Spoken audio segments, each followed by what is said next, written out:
Hello guys, बहुत बहुत स्वागत है आपका शिक्षा फार्मेसी मेक इट पॉसिबल पे। तो आज का जो हमारा लेक्चर है वो है एलिफेटिक न्यूक्लियोफिलिक सब्स्टिट्यूशन रिएक्शन। ये ऑर्गेनिक केमिस्ट्री का एक बहुत ही वैल्यूएबल टॉपिक है जिसके बारे में आज हम डिस्कस करने वाले हैं। तो एलिफेटिक न्यूक्लियोफिलिक सब्स्टिट्यूशन रिएक्शन क्या होती हैं? सबसे पहले मैं आपको बताऊंगा कि सबसे पहले जो रिएक्शन जो होती हैं वो रिएक्शंस क्या होती हैं। रिएक्शन आपको पता है, बहुत ही बेसिक मैकेनिज्म है, बहुत ही बेसिक टर्म होती है रिएक्शन। कोई भी रिएक्टेंट अगर किसी की प्रेजेंस में वो प्रोडक्ट में कन्वर्ट होता है तो उसको हम रिएक्शन कहते हैं। उसको हम क्या कहते हैं? रिएक्शन। जो रिएक्शन का एक टाइप होता है सब्स्टिट्यूशन रिएक्शन। तो सब्स्टिट्यूशन रिएक्शन में आता है न्यूक्लियोफिलिक सब्स्टिट्यूशन रिएक्शन। वो हम बात कर रहे हैं एलिफेटिक ग्रुप की। जी हाँ, एरोमेटिक और एलिफेटिक दो तरह की टर्म होती है। एलिफेटिक मतलब अगर हम बात करते हैं तो चेन में जो मॉलिक्यूल्स होते हैं, चेन में जो कंपाउंड्स होते हैं, उनके बारे में हम पढ़ेंगे। एलिफेटिक उन्हीं को बोला जाता है। एरोमेटिक मतलब कोई भी अगर किसी भी कंपाउंड में रिंग सिस्टम अगर अवेलेबल है तो उसको हम एरोमेटिक सिस्टम बोलते हैं। तो आज हम पढ़ेंगे एलिफेटिक न्यूक्लियोफिलिक सब्स्टिट्यूशन रिएक्शन के बारे में। तो ये जो रिएक्शंस होती हैं वो जनरली कुछ फॉलोइंग टाइप्स की होती है। सबसे पहला इसमें होता है SN1। ये टाइप्स हैं। इन टाइप से काफ़ी क्वेश्चंस पूछे गए हैं। पहला होता है SN1 रिएक्शंस, दूसरा होता है SN2 रिएक्शंस, तीसरा होता है SNI रिएक्शंस, और फोर्थ होता है SN डैश, हम इसको प्राइम बोलते हैं, SN प्राइम रिएक्शन।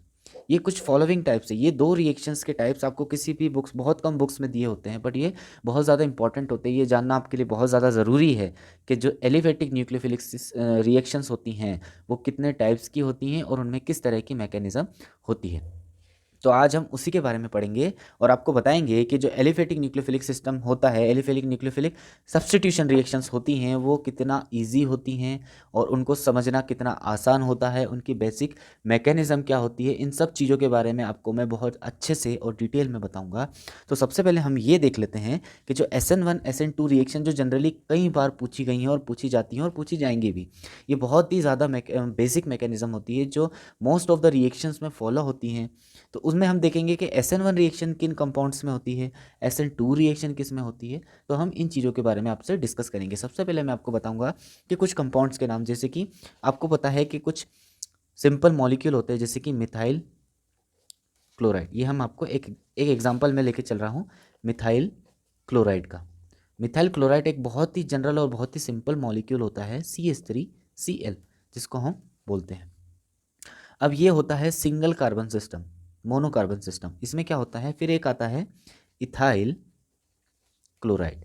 ये डबल कार्बन सिस्टम होता है। हम इसको इस तरह से लिखते हैं CH3 CH2 और Cl।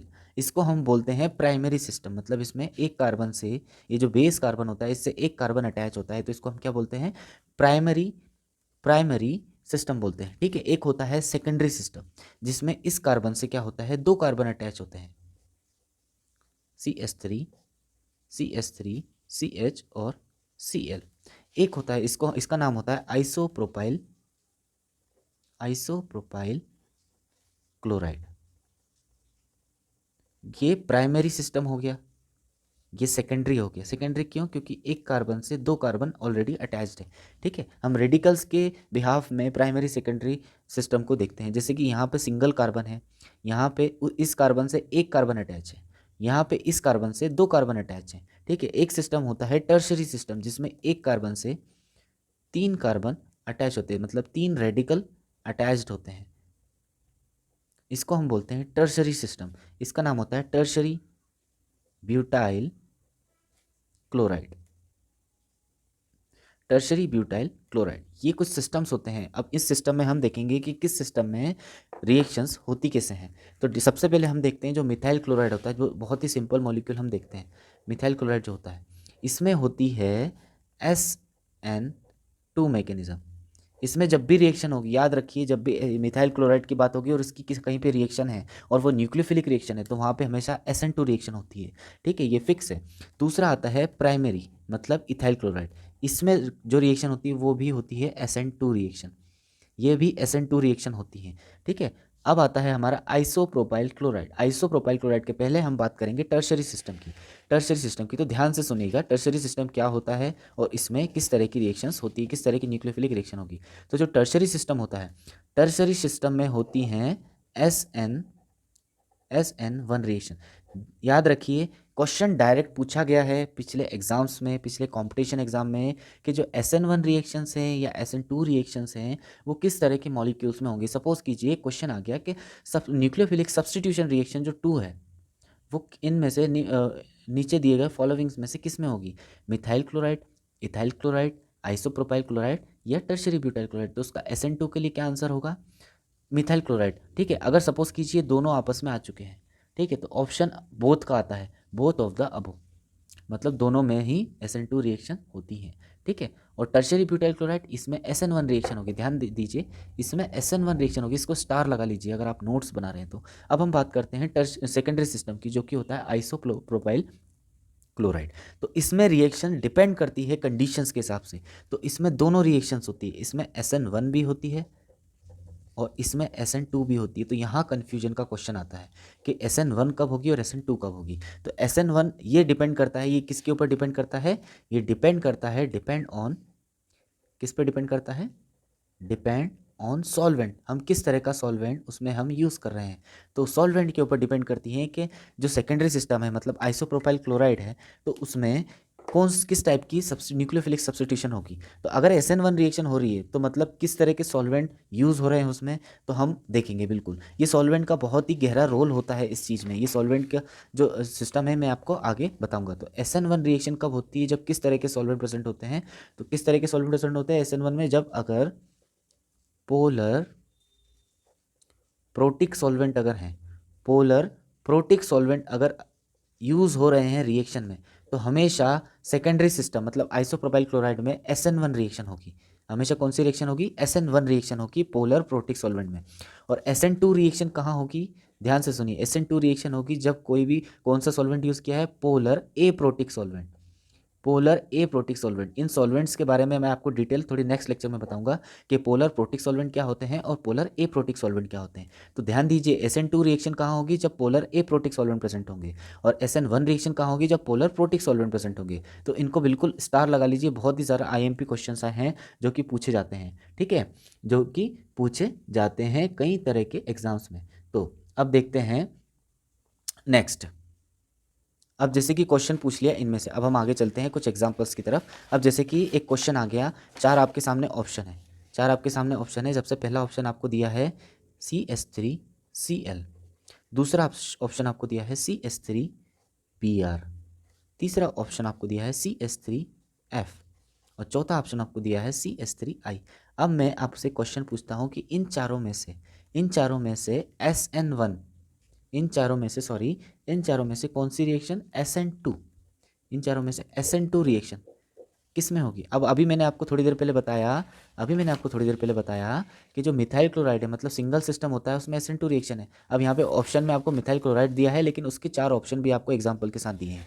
तो अब इन चारों में से पूछा है कि SN2 रिएक्शन किस में होगी। तो याद रखना ये होते हैं हेलोजन ग्रुप, ये होते हैं हेलोजन ग्रुप जो कि हाईली इलेक्ट्रोनेगेटिव होते हैं। तो SN2 रिएक्शंस एक प्रिंसिपल को फॉलो करती है, जो सबसे अच्छा लिविंग ग्रुप होगा, और जो सबसे इजीली निकलेगा SN2 रिएक्शन, इनमें से वही होगी। मतलब जो गुड लिविंग ग्रुप होंगे उनमें ही SN2 रिएक्शन ज़्यादा होगी। ठीक है, तो इन चारों में से सबसे अच्छा लिविंग ग्रुप कौन सा होता है, तो इसका एक अरेंजमेंट है फ्लोरीन, क्लोरीन, ब्रोमीन, आयोडीन। ठीक है, फ्लोरीन, क्लोरीन, ब्रोमीन, आयोडीन, कुछ इस तरह से आपको दिख रहा होगा। ठीक है, और कुछ इस तरह से दिखता होगा आपको, फ्लोरीन, क्लोरीन, ब्रोमीन और आयोडीन। ठीक है, ये अलग अलग तरह के अरेंजमेंट है। तो ये वाला जो अरेंजमेंट है जिसमें आयोडीन की तरफ सबसे ज़्यादा इस तरफ का मुंह है, मतलब ये क्या होता है, हाईली बेस्ट लिविंग ग्रुप होता है, इन चारों में से सबसे जल्दी निकलता है, गुड लिविंग ग्रुप है। तो SN2 रिएक्शन कहाँ होगी, जब CH3 आयोडीन की बात होगी इन चारों में से। तो ये सबसे अच्छा लिविंग ग्रुप होता है, इसलिए SN2 रिएक्शन जो होती है वो आयोडीन में सबसे ज़्यादा होगी। ठीक है, चलो अब हम बात करते हैं स्पेसिफिक रिएक्शंस की। अब देखिए, अब हम बात करते हैं SN1 रिएक्शन की। अब आप पूछेंगे कि इसको SN1 क्यों लिखा जाता है, तो इसका भी मैं आपको डिस्क्रिप्शन दूंगा। ये भी क्वेश्चन पूछा गया है। देखिए, SN का मतलब होता है न्यूक्लियोफिलिक सब्सटीट्यूशन, न्यूक्लियोफिलिक सब्सटीट्यूशन। ठीक है। अब अगर यहाँ पे बात कर रहे हैं अपन वन की, इस वन का मतलब क्या होता है, तो ये होता है nucleophilic substitution unimolecular reaction, unimolecular reaction. इसका पूरा नाम होता है SN1 का nucleophilic substitution unimolecular reaction. One का मतलब होता है यूनिमोलिकुलर। और याद रखिए सबसे ज़्यादा इंपॉर्टेंट बात और सबसे ज़्यादा जानने वाली बात, जो SN1 है, वन दिया है मतलब याद रखिए ये फॉलो करती है फर्स्ट ऑर्डर काइनेटिक्स के मॉडल को। ये केमिकल काइनेटिक्स का एक बेसिक टर्म होता है। First order, second order, zero order reactions जो होती हैं, उनमें से जो SN1 रिएक्शन होती है वो क्या करती है, फर्स्ट ऑर्डर काइनेटिक्स को फॉलो करती है। बहुत ही ज़्यादा इंपॉर्टेंट क्वेश्चन है, ये कई बार पूछा गया है। ठीक है, तो चलिए अब हम इसके आगे के डिस्क्रिप्शन के बारे में देखते हैं कि SN1 रिएक्शन जो होती है वो क्या होती है। तो SN1 रिएक्शन में सबसे पहला पॉइंट आप याद रखिए, बहुत ही याद रखने वाला पॉइंट है कि ये रिएक्शन हमेशा 2 स्टेप में होती है। 2 स्टेप की रिएक्शन होती है। 2 रिएक्शन में क्या होती है, कंप्लीट होती है 2 स्टेप में। ठीक है, इसका जो नेक्स्ट आता है, ठीक है, अब हम देखते हैं किस तरह से होता है ये। अब हम रिएक्शंस के बारे में देखेंगे। तो 2 स्टेप में ये रिएक्शन होती है। सबसे पहले स्टेप होती है फॉर्मेशन ऑफ कार्बोकेटायन, और दूसरी स्टेप होती है न्यूक्लियोफिलिक अटैक। अब न्यूक्लियोफिलिक रिएक्शन है तो इसमें न्यूक्लियोफाइल का अटैक तो होना ही है। तो देखते हैं फॉर्मेशन ऑफ कार्बोकेटायन किस तरह से होता है। तो आपके सामने एक रिएक्शन में लिखने वाला हूँ, देखिए ध्यान से देखिएगा। मैंने आपको बताया SN1 जो रिएक्शन होती है वो कहाँ होती है, टर्शरी ब्यूटाइल क्लोराइड, मतलब टर्शरी सिस्टम में SN1 रिएक्शन होगी। तो इसका जो स्टार्टिंग मटेरियल होगा वो क्या होगा, टर्शरी कैरेक्टर का होगा, CH3 CH3 CH3। ठीक है, ये देखिए इस कार्बन से 3 कार्बन अटैच है और ये क्लोरीन है। ठीक है, अब यहाँ पे देखिए इसमें क्या होगा, फॉर्मेशन ऑफ कार्बोकेटायन किस तरह से होगा।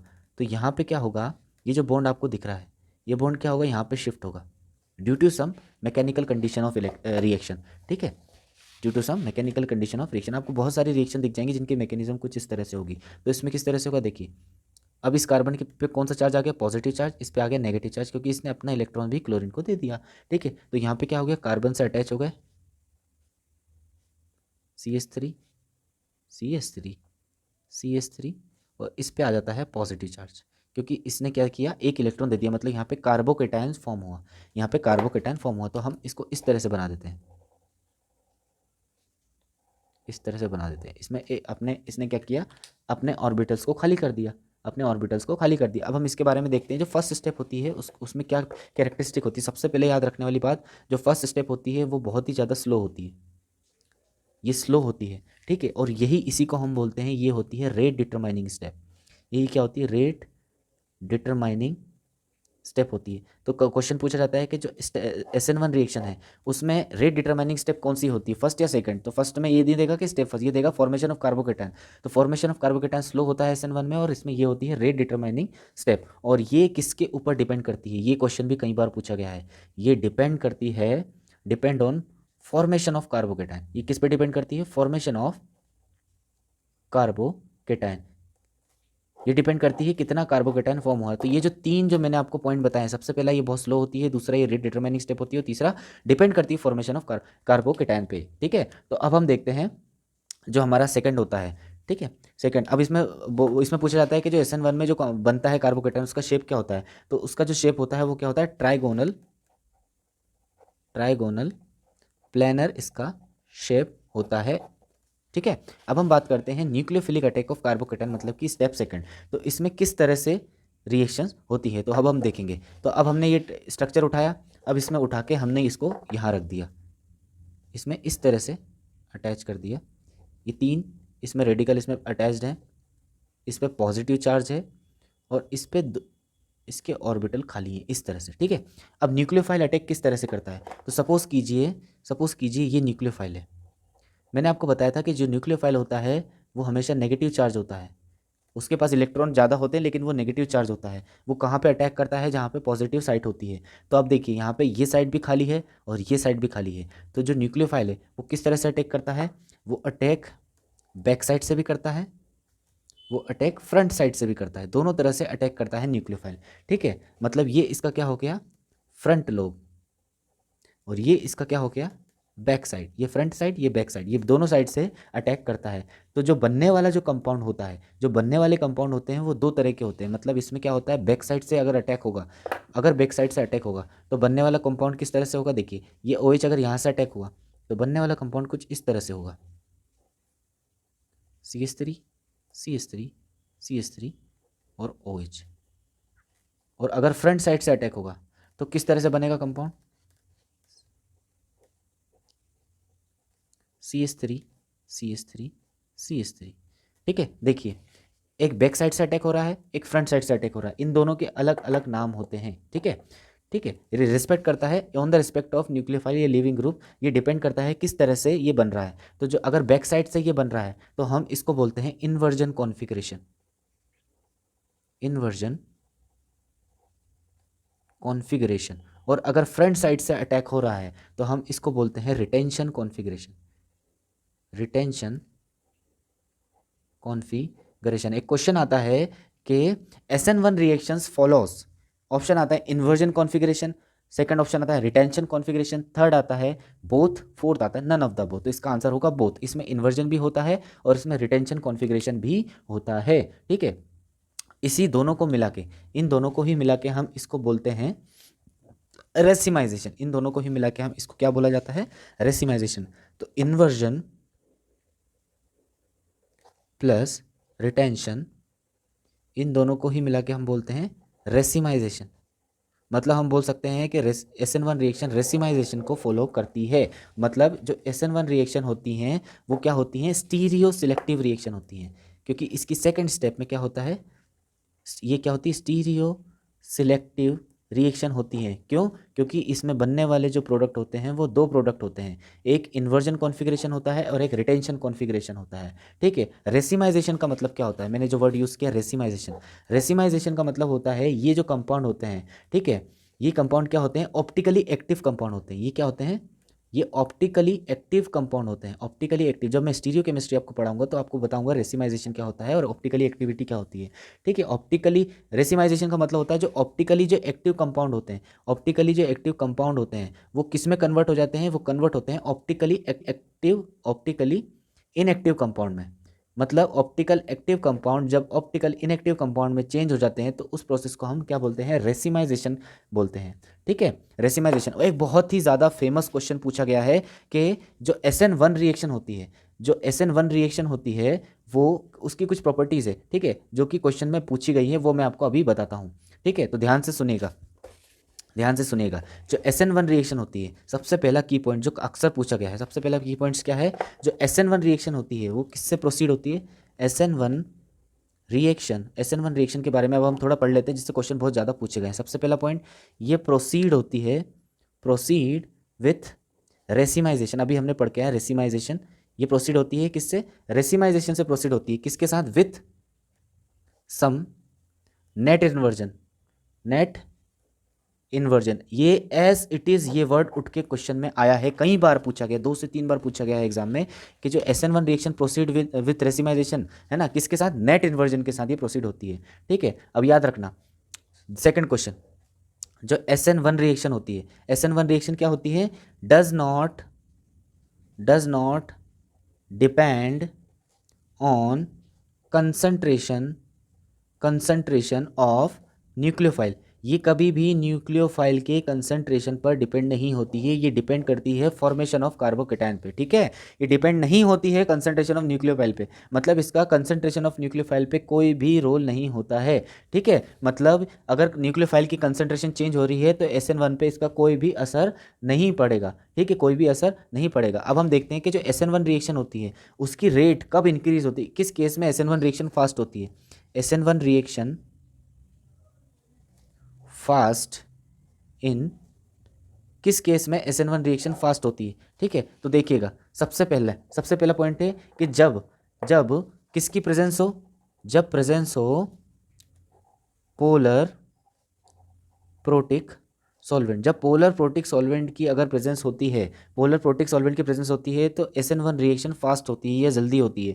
ठीक है। सेकंड, अगर कहीं पे लेविस एसिड प्रेजेंट है, लेविस एसिड की अगर प्रेजेंट है, जैसे कि AlCl3 या ZnCl2, ये लेविस एसिड होते हैं, इनकी प्रेजेंस से तब भी SN1 रिएक्शन फास्ट होती है या जल्दी होती है। ठीक है। और तीसरा है प्रेजेंस ऑफ हैवी मेटल, अगर कोई भी हैवी मेटल यहाँ पर प्रेजेंट है रिएक्शन में, तब भी SN1 रिएक्शन क्या होगी, जल्दी होगी और फास्ट होगी। ठीक है। तो याद रखना कि जो SN1 रिएक्शन होती है, SN1 रिएक्शन में अगर अल्फा हेटेरो एटम्स प्रेजेंट है ना, अल्फा हेटेरो एटम प्रेजेंट है, तो वो 10,000 टाइम मोर फास्ट होती है दूसरी अदर रिएक्शन के। ठीक है। याद रखना, ये बहुत ही इंपॉर्टेंट पॉइंट बोला गया है, बहुत ही इंपॉर्टेंट पॉइंट है।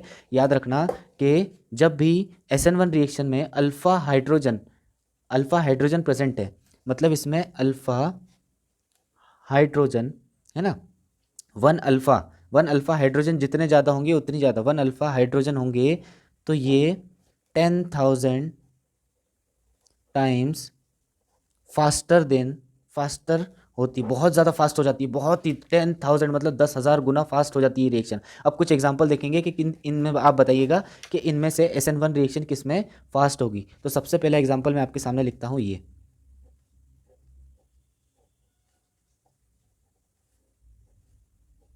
दूसरा एग्जाम्पल मैंने आपके सामने लिखा ये, और तीसरा एग्जाम्पल मैंने आपके सामने लिखा ये।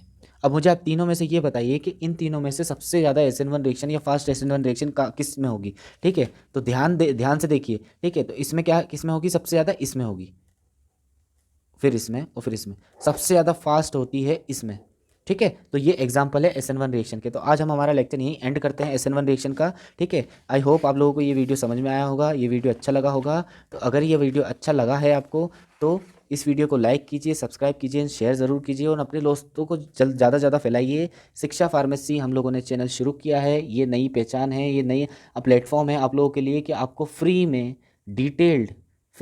डिटेल्ड नोट्स अवेलेबल हो रहे हैं, जिसका हम कोई भी आपसे चार्ज नहीं ले रहे हैं। ये बिल्कुल एक्सट्रैक्ट की हुई इन्फॉर्मेशन है, हर जगह से, हर बुक से, हर एग्जाम पेपर्स को एनालाइज करने के बाद ये आप तक वीडियो पहुंच रही है, जो कि बहुत ही ज़्यादा इंपॉर्टेंट पॉइंट्स हम आपको बता रहे हैं आप लोगों के लिए। तो चलिए अभी आपसे हम अलविदा लेते हैं इस वीडियो में। अब आपसे मिलेंगे हम नेक्स्ट वीडियो में नए टॉपिक के साथ। तो चलिए टाटा।